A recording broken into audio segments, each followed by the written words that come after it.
जैसे मारत रहलू हमरा पे हो यारा,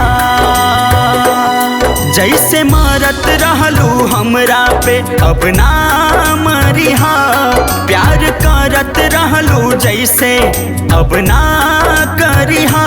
घुट घुट रो रो के जिंदगी ना बर्बाद करिहा। रानी जाके ससुरवा नाही याद करिहा। घुट घुट रो रो के जिंदगी ना बर्बाद करिहा। जाके ससुरवा तू हमके नाही याद करिहा। जबल सांस रहे दुनिया में हो यारा, जबल सांस रहे दुनिया में साथ छूटे नहीं। तोहर साथ कैल कुल वादा कबहू टूटे नहीं। दिल से कभी भी तू हमके ना जुदा करिह। बिछड़ के रही तो से जिंदा ई दुआ करिह। दिल से कभी भी तू हमके ना जुदा करिह। बिछड़ के रही तो से जिंदा ई दुआ करिह।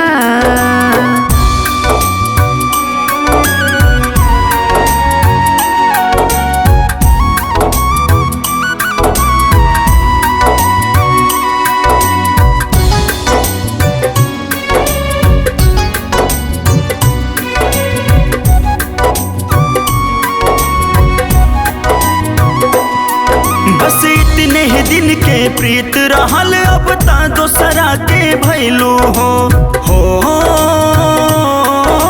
यारा। बस इतने ही दिन के प्रीत रहल अब ता दोसरा के भैलू हो। अपने ही हाथ से हमरा किस्मत आके लकीर मिटैलू हो। हालात के देखा हमरे तू ही साफ करा। लाचार बहुत बानी हमके तू माफ करा। कि रहब हम कौन हाल में तू पता करिह। बिछड़ के रही तो से जिंदा ई दुआ करिह।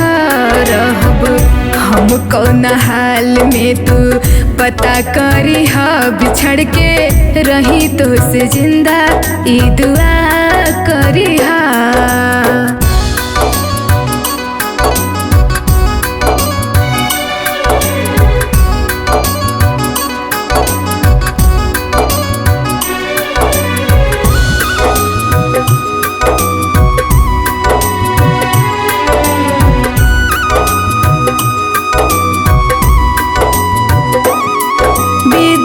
जमाना का जाने का होला पीर पराई हो यारा। बेदर्द जमाना का जाने का होला पीर पराई हो। केकरा से दिल के बात कहीं केकरा आगे दुहाई हो। बर्दाश्त कराई दूरी मजबूर ना करा। चला ठीक बा अपना याद से हमके दूर ना करा। लेकिन हमसे मोहब्बत सबके बाद करिहा। रानी जाके ससुरवा नाही याद करिहा। देखा हमसे मोहब्बत सबके बाद करिहा। जाके ससुरवा तू हमके नाही याद करिहा।